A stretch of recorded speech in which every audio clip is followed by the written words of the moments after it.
So this is joint work with Hao, who's in the audience and will be presenting tomorrow, and Po, and it's kind of preliminary. So what I would say is this very, very first presentation we're doing in a major conference. So what I'd like to start from is just going through the title, right? So Leviathan, are we all sure we understand what Leviathan means? Depends how good you're on your scriptures, but this is sort of the word for this biblical or old scripture monster that was, taking over. But it's been more generally used by the work of Thomas Hobbes to denote the state, this monstrous creature that is, large and powerful. And it's always been taken on a negative perception of the role of the state. And The Economist has, for example, run articles on the rise of the state. So in the Western Hemisphere, we've had large-scale privatizations happening through the 80s and early 90s and so forth. But in the last decade or two, we've actually seen the rise of do I have a clicker? Did anyone keep the clicker? Oh, there it is. Thank you. And so, so if you look at if you take the Forbes 1000 worldwide, you'll find that, let's say in the top 30 companies, 10 of them are government held. And those are from the BRICS countries, like China, of course, India, but also Brazil. And then, here they are. But there's also some, Eni from Italy or GDF from France, etc.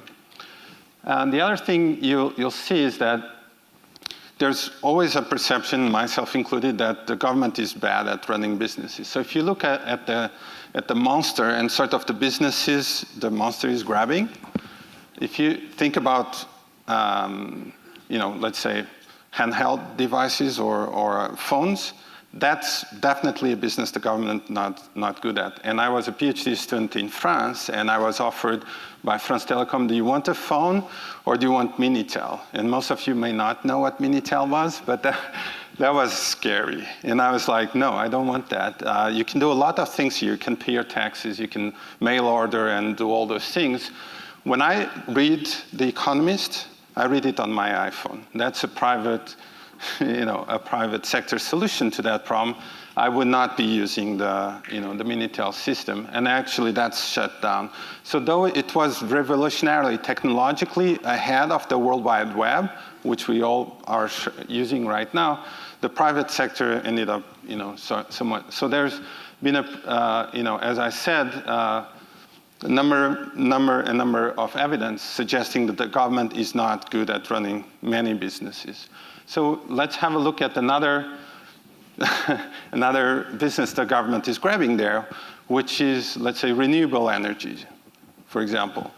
Could the government be better at doing that than the other businesses? So if you look at who's actually spending a lot of money in investing in renewable energies now, it's China. It's China, and then it's Japan, and then it's South Korea. It's a lot of that is happening here and not so much in the US. And the US, we have this perception that the private sector, there's good stories there, but there's, in general, a perception the government running or attempting to promote these businesses is that's not a good idea as well. And this is very old now, feels very old, but there was a summit on green finance just last year. A number of those people are gone, not the main one, though the Chinese premier is still in. Okay, and I'll skip a little bit the theory here and some of the views, but think about then the monster is trying to do something. You can do something through the visible hand or through the invisible hands. Think about the Adam Smith analogy here. You can use the market in one way, or you can dictate.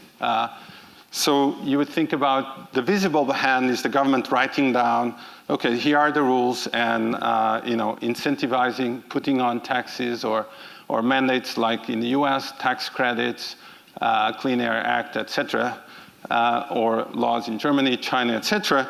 And then there's the invisible hand, which would be through ownership of private, or publicly listed companies. Many of these are publicly listed, which is a way to sort of address the problem. So what is the problem the government is potentially trying to solve?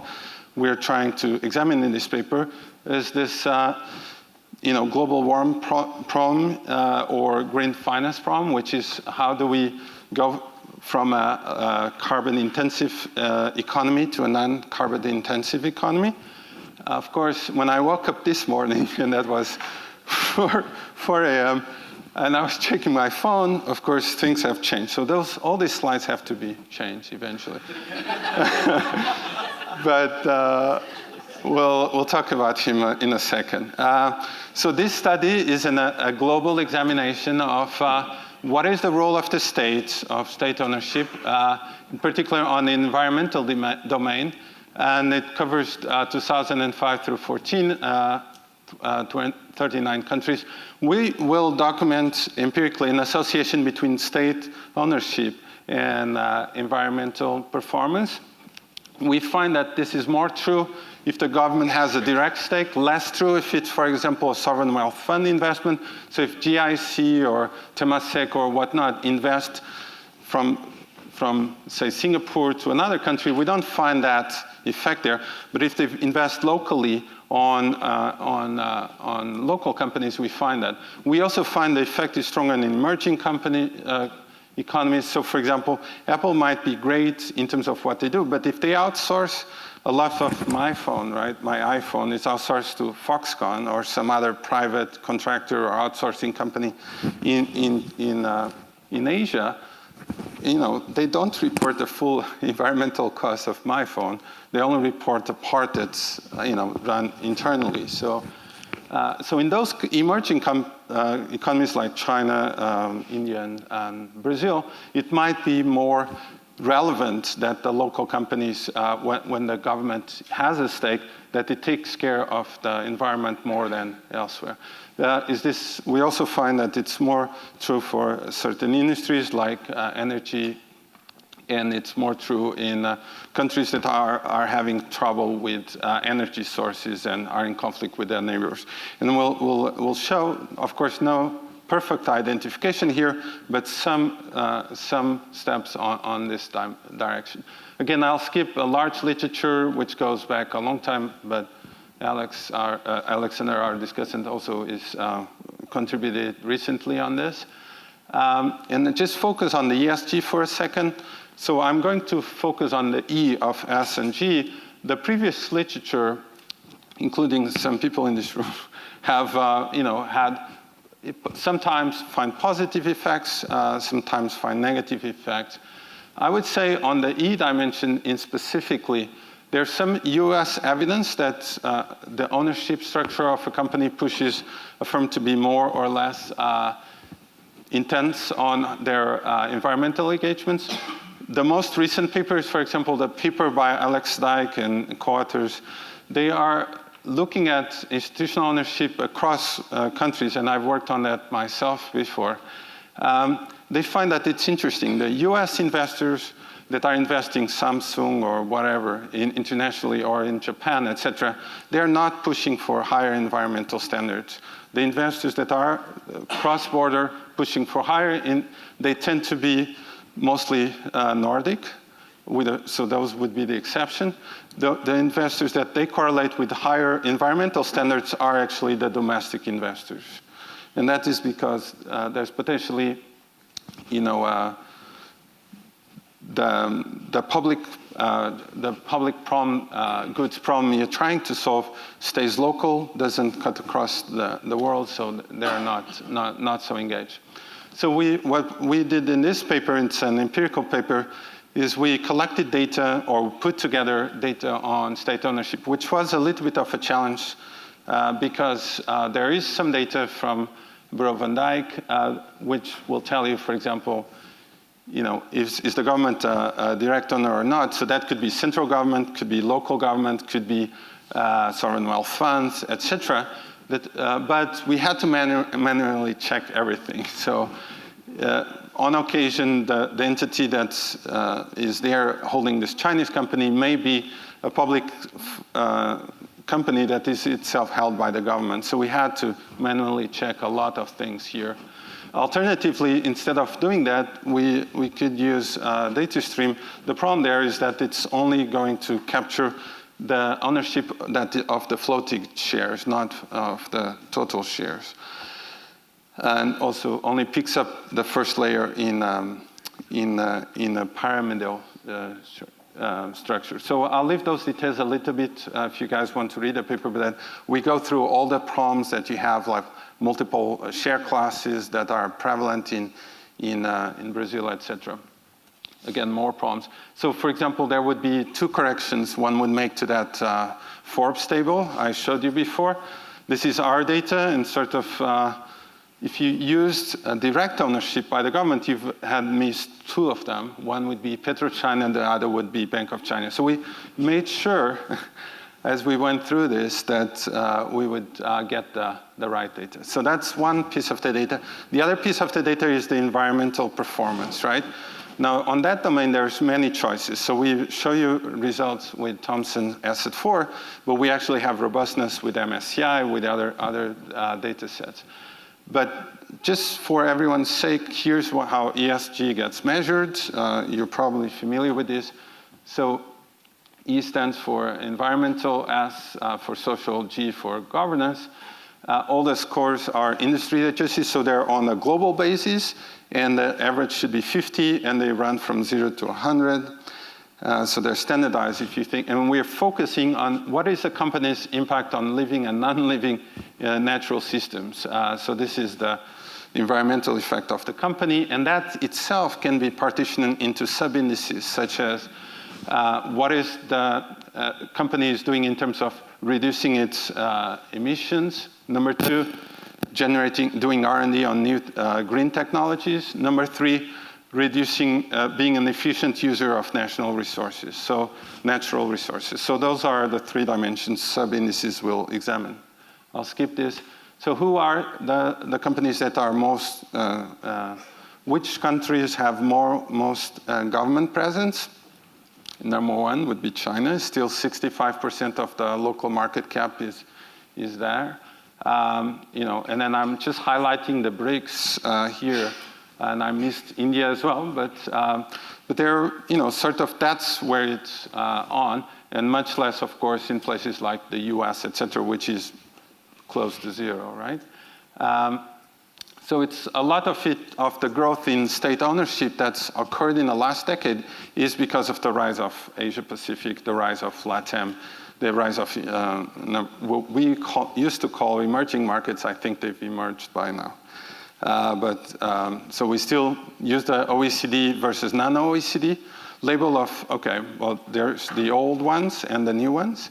So in terms of the new ones, we find that there's a difference in how much the environmental performance there is of state-held enterprises versus not.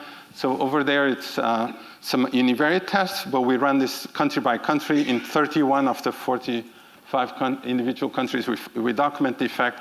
I'm going to be showing you mostly multivariate tests, which in the interest of time make more sense as well.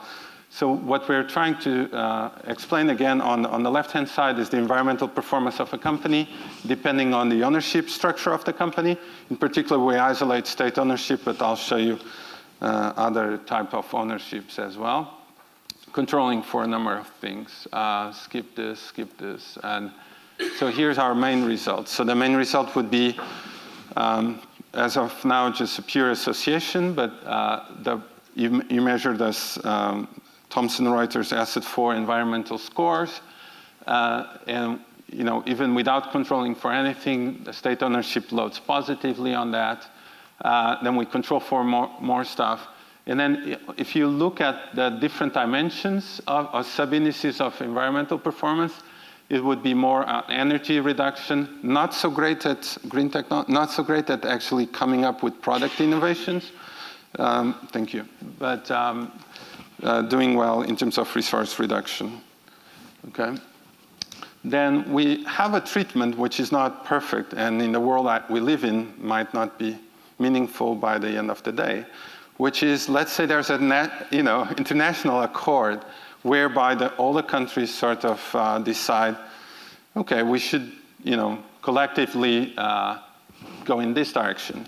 So that was sort of what Copenhagen was doing, is they were renewing the Kyoto Agreement that was set to expire in 2012, so 10 years after 1992. And that it's again non-legally binding, but sort of directing everyone's efforts to deal with this global problem, the problem of rising temperatures and so forth. So there are other things going on around that time, which the literature has used, like the Deepwater Horizon oil spill. But what we find is that, so there's this global accord, countries are intending to move all this direction. Who's going to be reacting? Which of the private companies are truly reacting in terms of upping their environmental standards? That's what the test does. And it's the differential effect that the state-owned enterprises were more reactive on the dimension of their environmental engagement subsequent to the accord than the other ones. Again, not perfect identification, but it's suggestive that it is linked to the ownership. The other things we do is across industries, so cross-sectional variation. The effect is stronger in certain sectors than other sectors, so we find that state ownership is more important on the environmental footprint of a company if the company is on the oil and gas sector. It is more, the state presence in a company is more correlated with environmental performance. If the country is under more stress in terms of energy risks, if the country has a lot of energy sources or so, it's less so. And if the country is in conflicts, and that's measured by the wars and other political issues the country has with their neighboring countries. So when they're fighting for energy sources with the next door neighbor. Interestingly, not everything works. So, for example, it doesn't matter whether you're left or right on the political spectrum. We don't find that the government orientation, if it's more left-wing or right-wing, matters. It's more the risk than the policy. The other thing I mentioned before is that this effect does not hold in most of the OECD countries. This effect seems to be happening mostly outside the so-called emerging countries, non-OECD countries, most, as you can guess, geographically in Asia Pacific and LATAM. The other thing we show by examining the ownership structure is that there's a differential effect of the government block ownership from other types of block ownership. So, for example, we don't find a similar effect if we look at, for example, employee-held companies, or we even had a test before on family ownership, etc.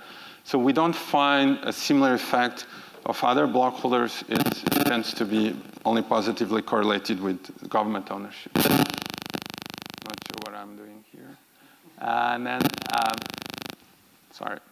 And then the last thing we do here is this presence of the government, is it more important if it's locally or foreign? So, for example, the government of China or Qatar or Singapore could be holding shares of companies all throughout the world. They do, okay? But they wouldn't care so much about the environmental impact on those foreign investee companies where they are invested, that we show that they care mostly if it's locally. And number two, so that's what that is showing you. And then also it doesn't show up on the sovereign wealth fund stakes, which are more financial stakes and less controlling or stakes. So they're mostly for financial goals rather than potentially other goals. And that's kind of it. Of course, there's stuff we're still working on and may still work forever, which is, but we've been doing alternative tests with ratings, different rating, environmental rating scores. from Sustainalytics, MSCI. We are thinking about further identification tests, but maybe we should just let this play out and see, like maybe we'll have the perfect natural experiment, which is the election of some individual.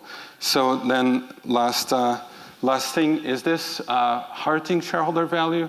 Is it, well, there's no detectable effect of state ownership, at least in our sample, and there's some recent work on the growth of government ownership and whether that's positively or negatively linked to shareholder value. But there's no, the government seems to be linked, if you think about E, S, and G, with E and S, not so much with G as one would expect, and that's kind of it. So pull together all these several data sets, but this is very much work in progress, and this is the very first presentation we're doing in a conference. So I welcome, thoughts and questions and ideas about how to push this further. I should say the goal of this project is that once we have all the state ownership data now mapped out, we will be sharing the data. So you can go do other stuff with this. But that was the beginning, all right? Thank you. Great, and now we'll have our discussion.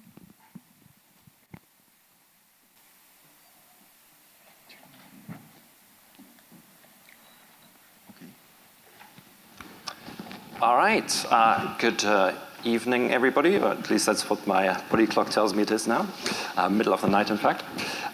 It's a pleasure to present my discussion of this paper, a very interesting paper. All right, so the context of this is state ownership rising around the world. Should we be worried about it? Might it actually be a good thing? And you already saw the middle Economist cover. The Economist has been writing about this for a while, the other covers as well.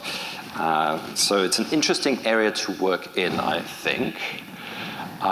What the paper is trying to do is to perhaps take a counterpoint to the discussion that's happening in the media, which says state ownership is bad, by pointing out that there might actually be circumstances in which state ownership could help solve economic problems. So the state could help internalize externalities or correct market failures by directing companies controlled by the state to take those kinds of actions. And this is an emerging line of inquiry in the economics literature that tries to rehabilitate the SOEs. And what the paper specifically does is to look at the E component of ESG and ask whether state-owned enterprises score more highly on the E component of ESG. Okay. So the way the paper goes about trying to answer that question is to employ two different research designs, and you saw both in Pedro's presentation. One is a cross-country study that takes 5,000 odd publicly listed firms from 45 countries over a 10-year period ending in 2014, and then runs pooled regressions that hold country fixed and year fixed, and I'll come back to that. And then the second one is this natural experiment that Pedro talked about, which is the 2009 Copenhagen Accord, and then it does a different diff around that. Okay, so what does the paper find? Pedro gave you a very good overview of the paper, so I'll be brief. The paper reports the following findings. SOEs engage more in environmental issues, especially in certain areas, emissions, reduction, and so on. SOEs were more sensitive to the 2009 Copenhagen Accord in improving their environmental performance. The channels are that you have a stronger role for SOEs in energy-related industries and countries with more energy independence and in conflict zones, and then this does not harm shareholders. Okay, so enough about the paper. Let's talk about me. What do I think about all this? Well, this is a very interesting area to work in, and I buy the basic premise of the paper that the state could potentially internalize some of the externalities that are out there and could help solve some market failures, so I definitely buy into that. And I've done some work on Chinese SOEs, and I've seen in action how the state can tell companies what to do, and companies appear to be very responsive to that. So just one example, there's a company called Aviation Industry Corp of China, or AVIC, which is a defense and aerospace company, so they make fighter jets and that kind of thing. And amongst its various subsidiaries, they've got a real estate subsidiary, which is a stock market listed firm, but it's ultimately controlled by Beijing. And if Beijing wants some school to be funded in some rural village somewhere in deepest, darkest China, then Beijing calls up a state-owned enterprise, in this case AVIC, and says, go away and share all the money on building this school, and they do. Okay? So we definitely see the state in action, and China would be a very, very large part of Pedro's sample. 85 of the Fortune 500 largest companies around the world are Chinese SOEs, so they have a very, very big market share in this space. All right, so I believe that this is going on for sure. Now, we've heard a lot about the Bible today, I think. So we've got Leviathan. We had the Pope visit earlier.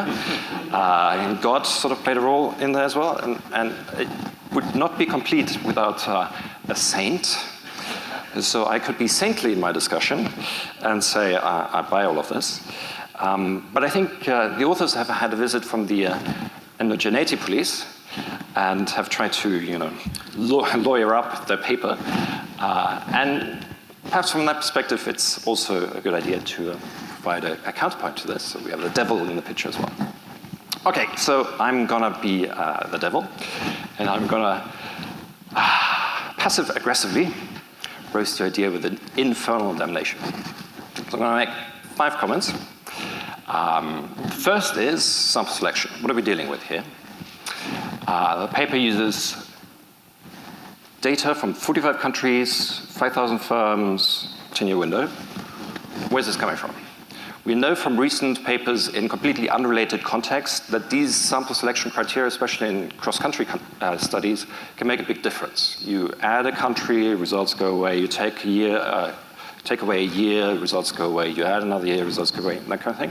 I don't think that's going on here, but I think it's worth some discussion in the paper just to give us some sense of comfort that results aren't knife edge, if you like. Comment number 2. The paper does a lot in trying to get the ownership measurement for the state-owned enterprises right, and I applaud the authors for that. The ultimate data source is Orbis, and I have a thing about Orbis. I don't like those guys.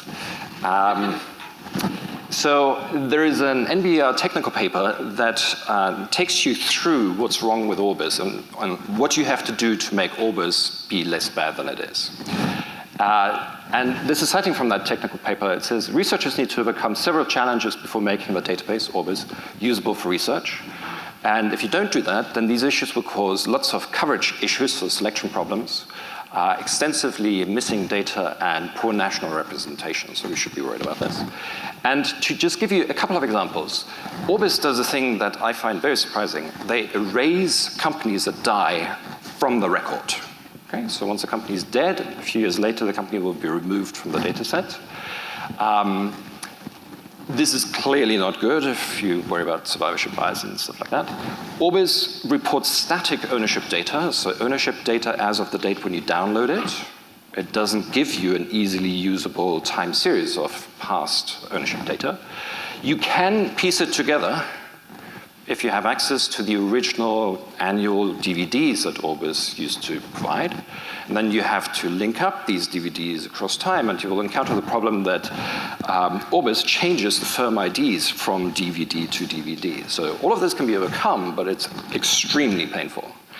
So people who are using Orbis data typically don't do any of this, and then we end up with the kinds of problems that the NBR paper talks about. And I'd be curious to hear whether the authors had to go through all of this painful dealing with the Orbis limitations. All right, comment number 3. There's I think, quite a big problem in the way that the asset 4 variable is constructed. So asset 4 is this ESG variable, or the E part of that variable. And the way that it's constructed is that it's d-mean, so it takes away an industry mean, and that can lead to bias. And I think we need to be very concerned about this. So the dependent variable takes this form that you've got the company's own metric, and then you subtract off that the industry average. Okay, that looks innocent enough, and we should be concerned about within-industry variation in this. So it actually looks like a good thing that this is how the variable is constructed. But we know from a recent RFS paper, a methodology paper, that when you demean your dependent variable within groups, which is what's going on here, you can end up with much more severe bias problems than if you just ignored all of the endogeneity concerns that you ever had about a paper and ran OLS. You can get to the point where you're picking up the wrong sign on the coefficient. That's as bad as it can get. And this bias is not theoretical, it's highly likely. I'll illustrate that for you in a moment. And you cannot predict either its sign or its magnitude ex ante. So you can't get away with saying, oh, well, that's just going to bias things against me. It doesn't work like that. So with this kind of dependent variable, you really are out on very thin ice. So let me make that point a little clearer. What you're trying to estimate is something like the regression there in the middle. So this would be the E variable as a function of state ownership. That would be one of your x's. And then you have this industry fixed effect in there that you're worried about, that really what you should be looking at is within industry variation. And then when you demean that, you're just subtracting a bunch of industry averages, but you're doing that from all the variables, left and right hand side. And then you're estimating this thing, and magically the FI thing, the industry fixed effect, has disappeared, which is why you're doing this kind of transformation. So that's very good, but that's not what's being estimated. What's being estimated instead is the demeaned dependent variable on the level of all your x's. And in this kind of world, you're going to get into trouble as long as the covariation between your level variable and the industry mean is non-zero, which it will be. Okay? That's almost a given. So in this kind of world, you'll end up with all the kinds of problems that Gormley and Matze talk about, so severe biases. So we have no idea whether this thing, in truth, is positive or negative. We know what it's being estimated to be, and it's positive. All right, next comment. Much of the paper runs these pooled cross-sectional regressions, where you have the E variable, which is demeaned, as a function of state ownership and stuff. So what you're worried about is that state ownership is not going to be randomly assigned. So firms are in state ownership for a reason, possibly a historic reason, and could therefore look very different from private sector counterparts in their industry. So that's problem number one, and the authors are very much aware of that. The way the estimation is carried out is within country. So effectively what you're doing is you're comparing, let's say, an energy company in 2014, that's in the state sector, to a private sector bakery in some other year. So that's the nature of the pooling that's going on here. And then if we believe the coefficients as estimated, then the result would be that an energy company has a higher score on the ESG than a bakery in some other year, but in the same country. All right, there are no firm fixed effects that are being used here, so you're not looking within firm across time. And the reason for that is very intuitive. State ownership is highly persistent. Depending on which type of orbis data is being used here, it's a fixed variable, but that depends. But there are also no industry fixed effects, and that did surprise me, because really I think the observation should be a state-owned enterprise in oil and gas, and a private sector oil and gas company, ideally in the same country, and so on and so forth. And the paper punts on this, I think. The paper says, well, multicollinearity is going to make this very difficult. I'd like to see this, as opposed to judgments being formed without that. Okay, final comment. There's this natural experiment kicking around in the paper, the 2009 Copenhagen Accord. And unfortunately, I don't think this is an internally valid different diff. So there's my endogeneity police hat on. The problem is that everybody's treated. We're all on the same planet, right? The 2009 Accord applies to every company in the world. We might be differentially treated. Some might be more treated than others, but there's no firm that's not being treated here. So there's no counterfactual in the data that we can use. Now, the way that the different diff is nonetheless set up in the data effectively uses the SOEs as treated and the private firms as controls. And it's kind of a weird setup when you think about it. Everybody's in fact treated, but the way the estimation works is to say that the SOEs are the treated ones and private sector ones are the controls. Now, nature didn't randomly assign firms to SOE status or private sector status, so this isn't going to work. It's not going to work because there's no reason at all, no reason in hell, since we're still with the Bible, to expect that the parallel trends assumption is going to be satisfied here. So private sector companies, SOEs, pre and post 2009, they could be doing anything differently from each other.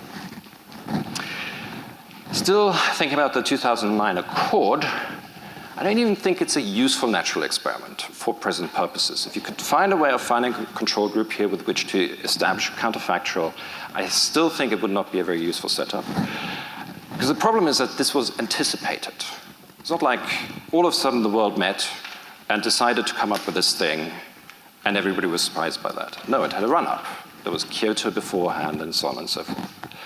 And the fact that it's anticipated is going to make life difficult for us here, because really what the treatment ought to be is the difference between what firms were expecting to happen and what then actually did happen when the accord was signed. It's not the accord itself that's the treatment, but it's firms' surprise at the outcome versus what they were expecting.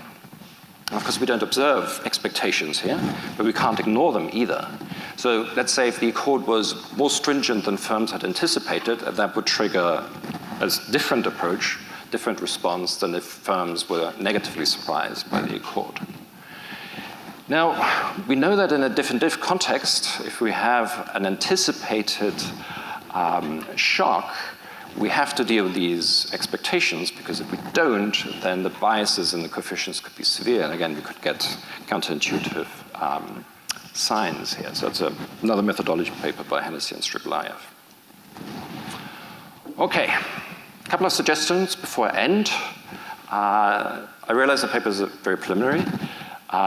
There is a lot of lip service being paid to the endogeneity police. I would just get rid of that. Lots of causality claims in the paper and so on and so forth. I don't think that's helpful to the paper. A separate point is that the motivation in the paper is somewhat misleading, because it sets it up as being about climate change. Most of the introduction is really about sort of using climate change as a motivation, which is very, very interesting. But I'm not sure whether the ESG metrics specifically capture anything about climate change. It's much broader than that. So there's a tension between the motivation and what the paper actually does. And then the paper also does a lot of the S and G stuff later in the paper. There's a whole section devoted to it. But I think the paper really should focus on the E part, not the S and the G stuff. I'm not sure whether that buys the authors anything. And then I really think that at minimum, whatever else you do, you have to hold industry year constant. You want to compare firms within an industry, and it's got to be at the same point in time, because there are clear trends in E exposure. Without that, you're just comparing some SOE, let's say in the energy sector, to some other completely unrelated industry in the private sector in different years. All right, so in conclusion, it's a really interesting story. I think I buy it. I buy it in the sense that I do believe that SOEs can be directed to do good. If Beijing calls and tells you to do good, you will do good. That's the incentive structure that SOEs have in China, for example. But I'm not sure that there's a free lunch. The paper has this result that shareholders don't suffer from this. My own work on SOEs in China would lead me to suggest that Chinese companies do a lot of things that they're being told to do, but shareholders do suffer massively from that. So there's no free lunch, at least in the data that I've looked at, and China should be a large part of the sample there. I think the empirical strategy, as it currently stands on paper, falls short of the author's ambitions. They have the ambition to show causality and all the other things. There really isn't any identification here. I find it very hard to see how one could come up with an identification strategy. But I actually think, and I'm in line with Oren Sussman in his discussion earlier, I think we shouldn't be hysterical about this. I'm not sure we need identification for this to be interesting. I think it's very interesting in its own right. The results, if they're real and the measurement issues that I talked about, are sufficiently interesting even without trying to shoehorn it into an identification paper. Thank you. Please.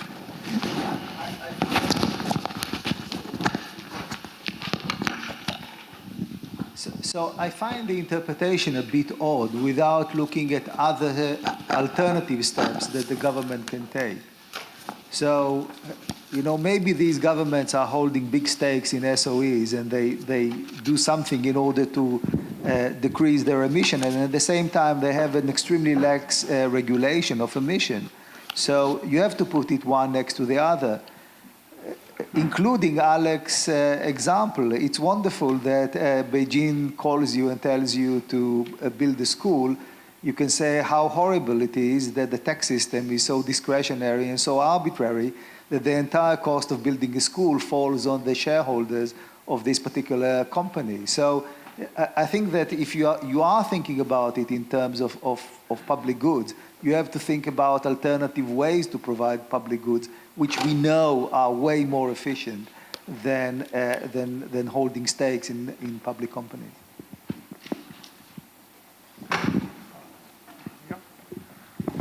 Yeah, thank you. An alternative story that I thought of, which may hold true depending on how the data is collected on the environmental point, is, did you consider at all, when I hear that state-owned enterprises are performing environmentally better, immediately, and that has also shown a greater effect in non-OECD countries, my first thought is about fudging the data on the collection end, right?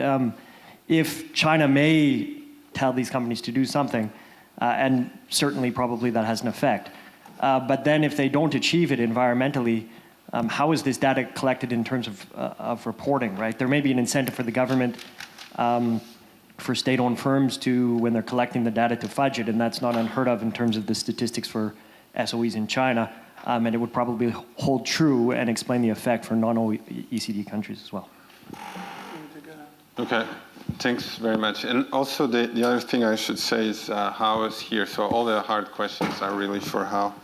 But on the sample selection issues, maybe I can start from the end. On the fudging the data, so this is by an outsider, a rating. Think about it as a rating agency. So it's not self-provided data, but there might still be a concern still there. But it is supposedly done by Thomson, or a unit called Asset 4 of Thomson that was doing it. But I, sorry? They'll have to get the data from Thomson must be taking it from some source, right? Some domestic source. So basically, I mean, they didn't cherry pick the companies, so they follow indices. So for example, FTSE, MSCI, World. So what they do is, yes, they gather information from domestic sources, but the companies themselves are not cherry picked. Instead, the companies are already, these are the largest companies around the world, and they are already publicly traded for many years. So in terms of the sample composition, it's relatively objective, we'll see. I'm more interested in questions than answering, but so, for example, in terms of the sample selection, we do run this on country by country. So it holds true on the pool, but then, on those, at least 31 of the 45 in our sim. I agree completely with Alexander's points on, we did spend a lot of time on Orbis, and how is been wasting years on this. So I luckily got to work with Hao on this, and he's been keeping a good. So we do address the issue of dead companies and the historical DVDs and so forth. But we do have a problem with this demeaning, which I think you point out. But in some sense, in the end, you also say, well, but then everything should be, industry adjusted, and that's so. That they're doing that for us, but we wish we could undo it. Well, the alternative is that you adjust your experts as well. Okay. That is a good suggestion, which we can implement. But I saw Marissa on others, Curtis or. So yes, yeah. I think I comment both to you and Alexander on this issue of the performance. I would think that there is the comment is about the effect of corporate social responsibility is SG on performance. I would think that there is cross-sectional variation in the data.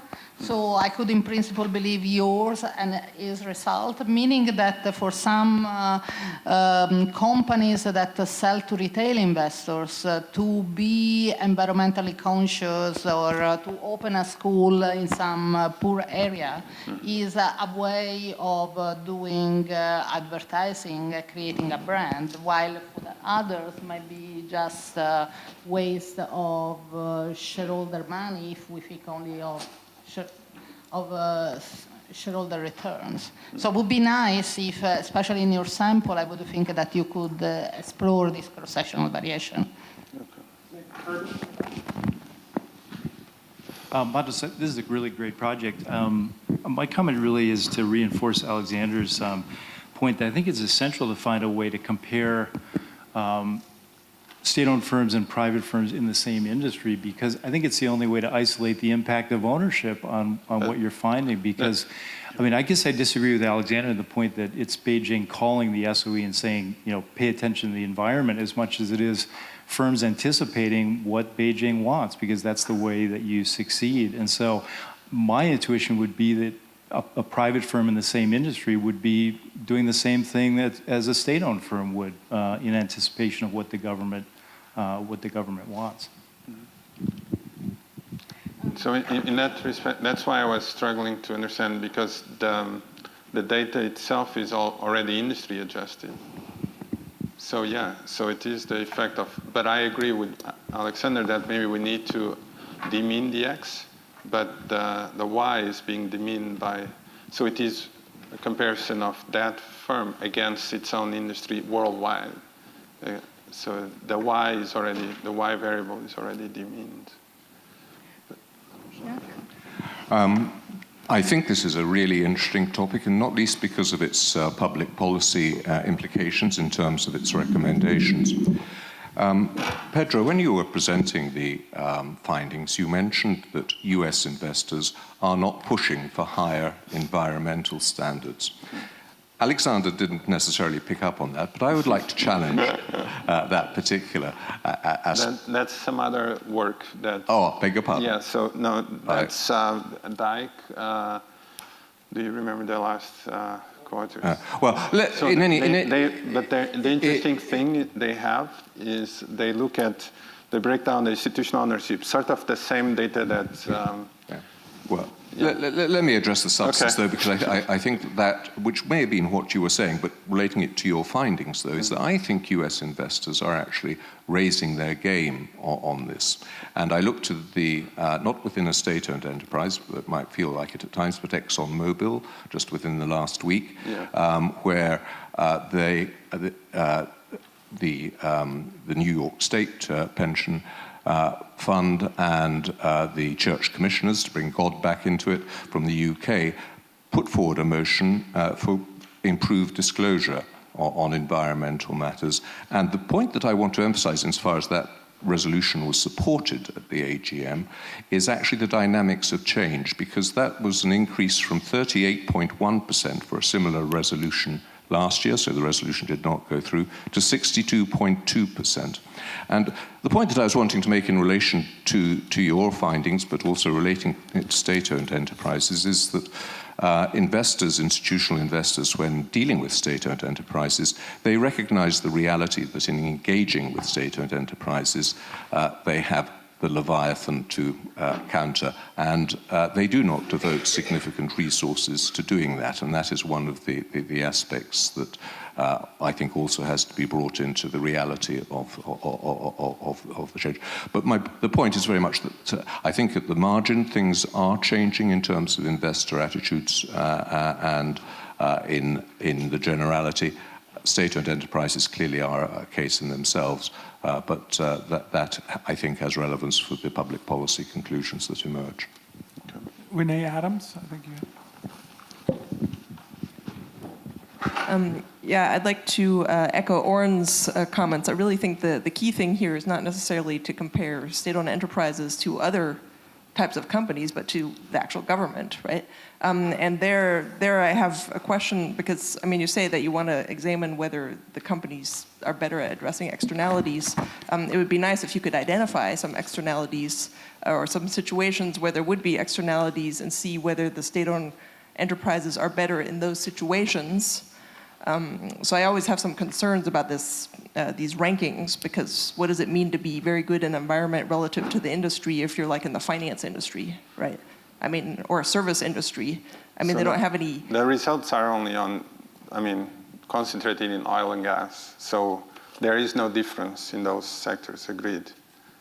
There is on this energy heavy industries. That's where we were showing that, yeah, the results are not in service sector and so forth, for example. Yeah, but then maybe so what would you suggest? And I agree with your point, like the government has the visible hand, invisible hand. They could set up policies that incentivize private agents to go one direction, or the government can use this visible or this direct ownership. But so yeah, if you guys have suggestions as to like how can we measure those externalities and how we can see the one approach the government can do and the other, we're happy to test. But what we find is this is concentrated on a few industries in particular countries. So in terms of the cross-sectional results, it's on the energy-heavy industries, on the emerging market, the old emerging market economies, not broadly. I'm just wondering, because people talk so much about China here, whether your results are driven by China or not. Yeah, so how? What happens if you drop China and still results hold? I think China is actually, it's just a smaller subsample. I think it's okay. It's a smaller subsample, about 92. Yeah, so China is not a large number of observations in the study. Yeah, of course, when we show the chart, it's the percentage. So China is very high. But if you count how many firms, no. So the 65% is the ratio, the ownership, and that's not the sample fraction. So in terms of sample fraction in China, out of 4,000, there are probably 80 to 90 firms. Okay, I have two questions. One is, you said that you ran country regressions. And I'm interested in the country coefficients. The country coefficients would probably... We run country by country. Country by country, so country level regressions. So let's say we did the 90-something of China in of itself, then let's say the few hundreds in UK in of themselves. So we ran it country by country. Right. So, and tested the coefficient, is this state ownership. So I'm trying to connect with Owen's comment. So if you run this country by country, you would be able to estimate in country level coefficients, put that as a Y variable, and try to see whether that would be influenced by government level environmental protection expenditures, how the government itself spends money on environmental protection. Maybe the coefficient would be lower in those countries. And another one is indigeneity issue. This is not perfect either, but maybe you can exploit mergers or privatizations where state-owned enterprises would lose its state-owned enterprise status because of the merger, and you would put that as a treatment group, and there will be a control group. It's not exogenous, but you could do some matching, and it would be you would lower some concerns. Thank you. And I think Alexander had also pointed to this firm fixed effects, which we do not report, but we've been working on. So there are actually some transitions of state ownership status. Of course, the number of observations are smaller, but they were recently privatized or nationalized. That in the course of this 2004 to 2014, there were a sufficient number of them. They're not terribly a lot, but there are one sector that's very uninteresting is the finance sector. In developed economies, all the banks were nationalized, so they go and they become state-owned. Now they have been privatized, but that's an uninteresting sector, I would say. So we can take these changes or look at firm fixed effects, but at the end, you do want to actually understand what those events are. They tended to be mostly around the financial crisis, so not sure how much more we'll be able to do there. I think the last question will be Amir.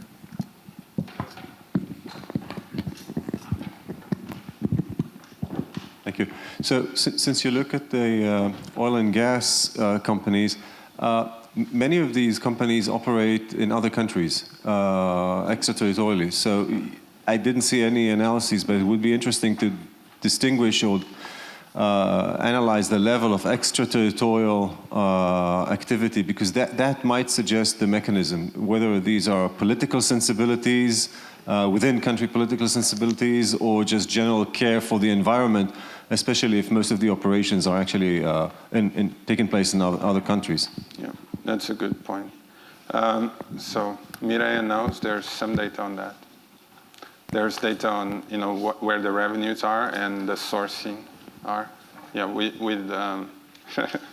which is coming soon in Words. So if you're interested, but we have not used that data so far in this. That's a great suggestion. Thanks for pointing that out. Yeah, well, thank you, and I think it's lunchtime.